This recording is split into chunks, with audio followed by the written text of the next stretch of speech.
I'm not even gonna joke around. Like, I've tried to do this video multiple times in the last, I want to say, month at least. It's like the 22nd now. I've been trying to do this for a while. As of right now in the... Ooh, I forgot. I got cards on top of this. This is going to be a long video. So, I do not care whether you guys like it or not. Because if you've been paying attention, I've been doing more TikToks and been making more videos that way versus doing these long videos that no one's really tuning into. But will be changing very soon. Like I said, I'm still doing the rebranding and all that. I'm trying to find an artist right now just to do some couple cool designs and all that. But if you don't know already, we are going back into the Tyranny of the Dragons campaign, and we're going to be discussing the whole entire caravan. Now, caravan takes place basically... Give me a second, open up the book to remember what chapter it is, because we are currently past it. We're skipping over it a bit. Alright, we did the Dragon Hatchery. We're on chapter 4, On the Road. You basically go to... what's the town in Avernus? Erie... I can't remember it. It's on the tip of my tongue. And I'm looking right at it too. Ariel. Then you go to Baldur's Gate. And then the rest of the time is like 12 days to Waterdeep. So while we were in Alterael, this is right after the Dragon Hatchery, we had gotten the Deck of Many Things. Now, if you don't know the Deck of Many Things, I, of course, got this from Hit Point Press from the deckofmanythings.com. This took me quite some time to get, and I was infuriated because it was just annoying trying to order it. However, these cards are amazing. Now, I'm going to just show you the comment one. Like, this is like you pull it. Oh, look, it's Jester. Like, that's basically it. And in the DMG, I think it's the DMG. It gives you the list of cards that will have rules and all that, just like this comes with the set of cards. It tells you what happens when you pull a card. It's a wondrous cursed item, I like to call. But it's a wondrous magic item. And when you pull a card, the card disintegrates and the effect goes off. So there's like 11 good and 11 bad. Currently, we have pretty much almost all the good cards out. And I'm going to explain all these cards that we have, because the caravan was the boringest part of this campaign. It is a slog to get through. Sorry. It is like 4 o'clock in the morning. I just did a 3-hour stream of setting up stuff for a game that we're going to be streaming on Twitch and record and all that. I'll move it over to YouTube as well. But we're going to dive right in.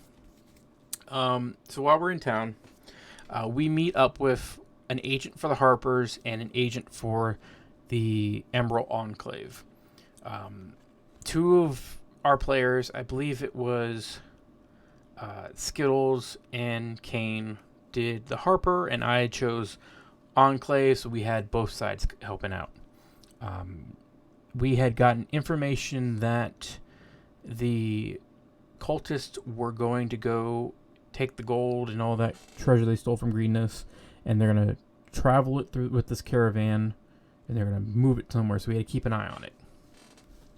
So first things first, when we were about to go to the meeting, our barbarian pulls... Wait, no, I had comment. Hold on, which one? I had that. Here we go. He pulls Sun. Sun basically says... You gain 50,000 XP and a wondrous item which the DM can determine randomly appears in your hand. The moment he pulls this card, like we kind of like taunt him to pull the card, he freezes up and gets cooked in the hot summer sun, or day sun, because I forget what season we're in. And we just kind of leave him there for a couple hours, like we didn't know what to do. He literally goes from his like halfling barbarian style that he was having before into Fabio. So now he looks like Fabio. And then he's slowly been over time like increasing his like Fabio-ness last time we were in Waterdeep, because we started doing Dragon Heist, because Dragon Heist actually takes place in between this adventure. He's starting to get pimp clothes, so he's trying to be like a pimp Fabio. I would love to see an artist make something of that, but okay. I know for a fact. Let me see what I had. What was Idiot? Because I'm forgetting. The first person to pull a card was Mike or Will. His name is Mike, but we call him Will because there's so many Mikes. Yes, I do have that one. Okay. Wait, no. No, I do not have that one. I think I do. Shit. I don't. I forget. I don't know if I have. I think I do have Idiot.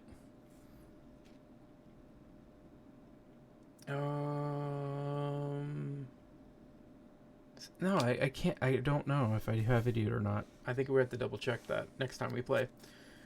Because I don't remember having a negative to my intelligence. I remember I have. What was it? So Mike pulled Throne. He gets a castle, so that's where his NPC's sitting for the moment. He's got that side quest going. I remember I had Comet, and Comet became a huge problem for us because I couldn't do anything unless I wanted to sacrifice this card. And that was kind of the rule. Like, this card was in play until I initiated combat with someone. And if I initiated combat with someone, I had to fight everyone. Because the card... I hate this so much because I'm wasting time trying to find these rules to explain to people.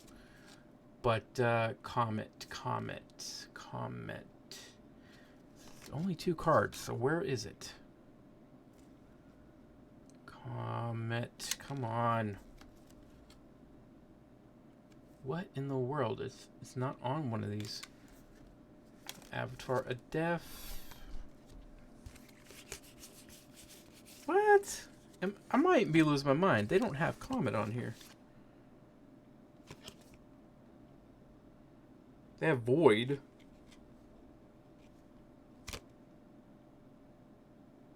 No way. They don't have all the rules. I'm realizing that now, that these cards do not have all the rules. That's a shame. Any which way, Comet is you have to go 1v1 with a creature. If you do, you gain a level.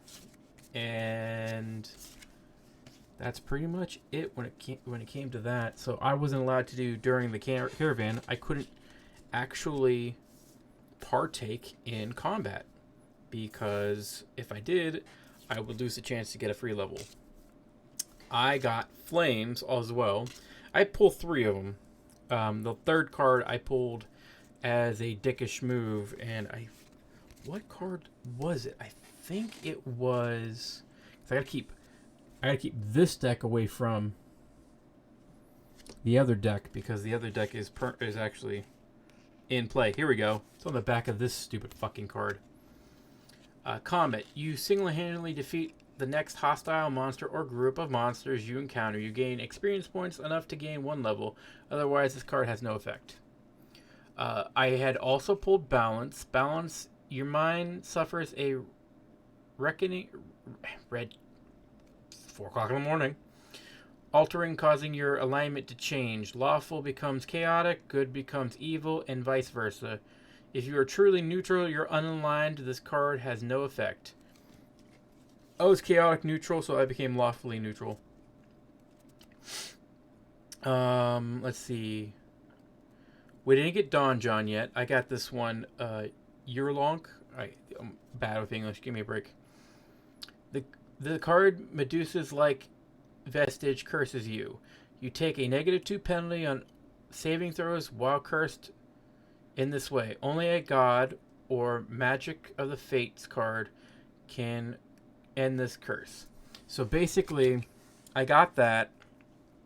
I think it was like right when I pulled it in front of the Emerald Enclave. We were having our meeting, and he was like, "Do not fuck with this deck.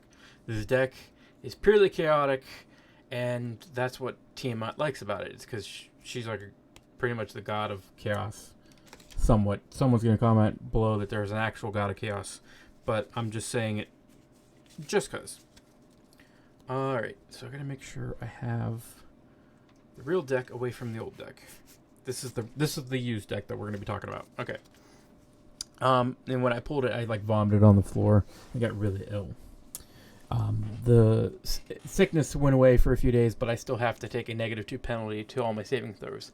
Me being the wizard / artificer, that really has not affected me as much because even with my -2 penalty, I've been rolling somewhat high, but barely getting by. So I'm still taking almost every like -1, no, 0 I have on my character sheet, I think.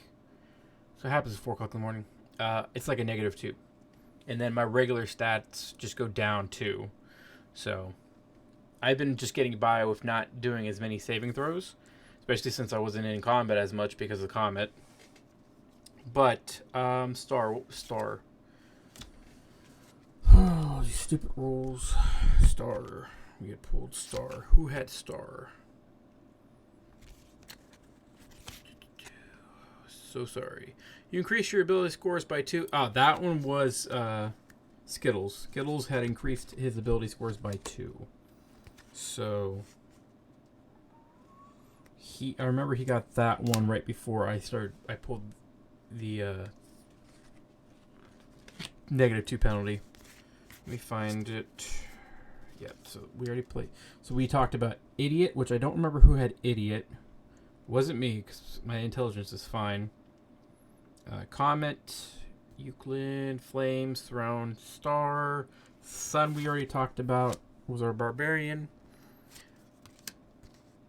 Gem was one I had pulled, and I immediately gave, I think I gave at least 20,000 to the party. Like I gave 10 to Kane for his business because he wanted to open up a mercenary business, and Skittles wanted 10,000 to buy exotic goods and such. So I just said, hey, here's that, and we're good. I'm still sitting at like 39,000, I think, because so there was just a lot of money. So that turned out pretty well when I pulled that card, but the caravan was very slow and boring, and then I got to the point where I wanted to commit suicide because I had pulled the demon card, which was Flames, and we found an old woman that was struggling on the road. And I go over to help her, and of course, like I'm sitting there, and right before I do the action, I'm like making the Army of Darkness jokes where you want to get an axe and fight the lady. Well, I help the lady, and I get a note from Will saying that I get a -3 penalty to my health. So I'm permanently 3 HP less than average. And I'm like, oh, fuck. So every level I go up, I have to take 3 HP off. Luckily with D&D Beyond, I can just automatically remove it. But, oh, shit. And he's laughing his ass off on that one, and I'm just like, damn it. And that's the one that really bothers me the most is I'm pretty screwed on that one. Like, me as a wizard, I'm pretty screwed. Everybody's at least in their 50s. I'm at 26 HP. Even with the 3 levels in Artificer. Which I jumped 2 levels because of Comet, and we had leveled up one more time. This caravan goes on for a few days, and it drives me insane how boring it is. We fought spiders that were attacking the back of the caravan. I had to sit and wait. We fought 2 eagles that were attacking us, and I was able to... My goal was, because I had to get... Like, I kept praying to God. I prayed to the devil that I'm, like, cursed with to see what I can do to, like, bargain. Hell, me even pick up, like, a level 1 warlock, and Will's like, yeah, no, that ain't happening. I'm gonna kill you. I'm like, shit, please don't. At least not this way. This is not the way I want to die. Helm is pissed off at me for pulling the cards. and Yenorn had missed like the last two sessions, like the Dragon Heist one and the last one of the caravan. But he was trying to help me get trying to get the -2 penalty and the curse, because they don't know that I had the -3 HP. They don't know that at all. Like, it was just a message slipped to me and me alone. They don't know that, but all they know is I look like shit. And now we're kind of hoping my luck kind of changes a bit. We did lock up the cards since there's like barely any good ones left, and we also tried pawning it off on a prince at Baldur's Gate, and that didn't work out. We were hoping he could buy it, but it couldn't work. What else happened? Okay, Jester and Fool. Jester and Fool, I pulled at the exact same time. Because, if I recall, you lose 10,000 XP, discard this card, and draw from the deck again. I drawed Jester, and it just... Oh my god. So I'm going to read the rest of that for you. Draw again. Counting both draws as one, your declared draw. If losing that much XP would cause you to lose a level, instead of losing the amount, that leaves you with just enough XP to keep you on your level. Jester, you gain the same amount back. You draw 2 cards additional beyond that. So I did that, and I drawed Balance and Key. So, if I can remember what Key was... This is all going on at the exact same time. This is me trying to commit suicide, by the way. A rare or rarer magic item with which you are proficient with appears in your hands. The GM chooses the weapon. So compared to Sun was a random one. I had to choose one that I was proficient with.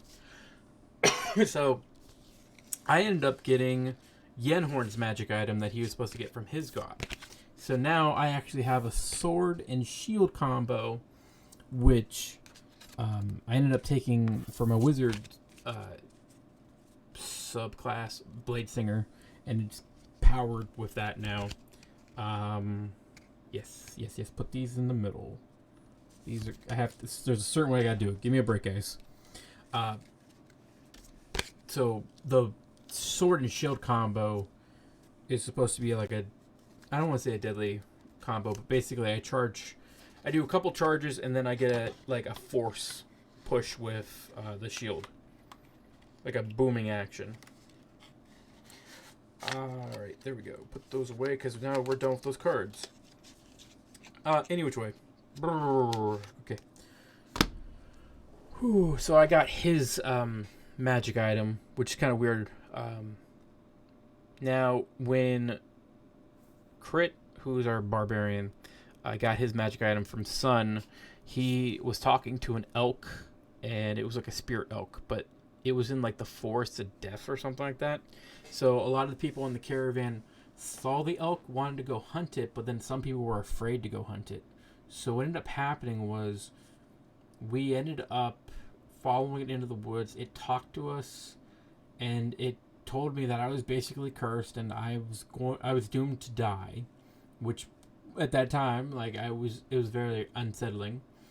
But he or she or whatever the elk was, I forget which deity it was or something like that, gave Crit a particular bow, and I forget where he got the bow. I think it was either a homebrew bow or it was like a particular one. This one, you attune to it, and then once you initiate combat with a creature, you have to kill it in order for it to get like critical damage or something like that. It was something weird where it forced him to actually like target particular monsters, because later on, if he was to use his bow, he had to kill the creature with the bow. There's no ifs, ands, or buts. And I'm like, well, crap. Because when we were fighting the eagles, I had an idea. If I can recall, it was before... it's on the tip of my tongue. before I got Comet done.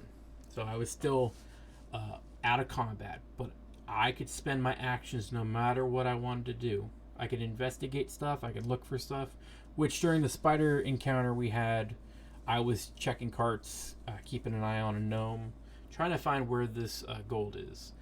Unfortunately, we found it a little too late. One person got poisoned right outside of Baldur's Gate. Like Baldur's Gate towards Waterdeep. We found the guy that was poisoned. But like I said, this one's been pretty boring. My goal was the every night we were spending time, I was working on stuff in my cart with my dog Max, which is my still defender. And when I think I got, like, I kept trying to pray to Helm. I prayed to any god that would listen. Prayed to my devil to talk to them real quick to see what I could do. And when they're like, "Yeah, no, you're fucked," I was like, "You know what? You're right. I'm gonna write a note, which is a character arc choice I had, because at the end of the campaign, I'm gonna give the one of the players the book or the paper, which is the deed to my dog, and like all the crap that I have in bull crap. Like, I haven't even sat down and actually wrote it out for my players, but I did that, and then it just started pulling cards, trying to get something of value out of my life. And when we got to, I forget what town it was either we ended up getting to Baldur's Gate and stopped there, or we didn't. But we got there, and Skittles picks up, like, I think the barmaiden or just some, like, hoe. And we were thinking, oh, it's going to be a succubus. No, it turns out he got attacked by a doppelganger, and there was another doppelganger. And I literally look over at him, and I'm like, "Hey, do I hear him screaming for help?" "Yes, you do," because he's upstairs, and I'm, like, right downstairs, right in ear's length to hear somebody screaming, preferably being him. And I'm like, "I got an idea. Let me do this." The DM's like, "Okay." And I look at everybody, I'm like, "Let me do this." Because they know at this point, I just want to get Comet done. So, to get Comet done, nobody can give me assistance, but they can give me spells to boost me. I think that was the only way we could get it done, because I was sick and tired of not being able to be a part of combat, and now I can be back and be a part of combat. So I single-handedly took on 2 doppelgangers by myself, wasting all my spell slots and fighting tooth and nail. This is after I got the shield and sword that I don't even use in this combat. I am just casting Firebolt, Sacred Flame, and just Sanctuary, just trying my best. And what I did was Sanctuary kept them, and I love the spell. It makes them make a Wisdom saving throw, which my DC is, I think, 15. If they fail that, they have to automatically select another target and leave me alone. If they pass it, they automatically disable my Sanctuary. Casted it twice. They only passed once. So I was basically just, rolls cannot attack. Because he can't target anyone else, because I get Skittles out of the room, and it's just mono and mono with me, and everyone's downstairs just kind of waiting around the corner, just casting spells, because I'm in the hallway just fighting these things. And what ended up happening was I burned through every spell slot. Kane burned through every spell slot trying to just give me, like, an AC boost and such. I got down to 2 HP, and I still managed to, like, beat both of them. And, like, I know for a fact, like, because doppelgangers are my favorite to just throw into a couple games, but I know, like, Will was not fudging. He really was trying to kill me, and I'm like, oh shit, I'm dead. I got close a couple times, but yeah, I got Comet done, and we stopped the campaign there for the week, and then the following week, I think he had come down COVID. So he couldn't make it for that one. And then he's also been working constantly a lot more. Lenny or other Mike, who plays Kane, offered to do Dragon Heist, and I'm like, yeah, that makes sense because I knew Dragon Heist takes place right before Rise of Tiamat, and I'm like, well, you could just like run the intro to Dragon Heist. We'll have the tavern or the manor, and then we can just come back to the rest of that campaign later on and just continue Horde, and then at the end of Horde, go directly into Dragon Heist, finish Dragon Heist, and be at Rise of Tiamat, which would give me more time to work out a couple more story elements because Rise of Tiamat is kind of boring. It's just more or less the same. It's like rinse and repeat mostly that I've come to that conclusion. But any which way, guys, that's pretty much it for the caravan. Like there's not much. Like most of it came from the deck of many things. Like I'm not gonna lie. That's pretty much it from it. There was no fun banter. There's nothing really else. Like we had a fun time patrolling the caravan, protecting it, and just moving with it. So as usual, like, comment, subscribe. Follow me on TikTok. I'll probably put the link in here sometime. I don't know. It's like 4:30. Probably like after I upload this video. But yeah, I've been posting more videos up there. We're up to 160 so far. I'm trying to hit 1,000 on there so we can do like live streaming. I'm still streaming on Twitch. I know I have the link here now. I've been mostly painting minis, been playing a little bit of video games, but we're going to be doing some D&D stuff on there as well. So, yeah, that's it, guys. Thanks for tuning in. I really appreciate it.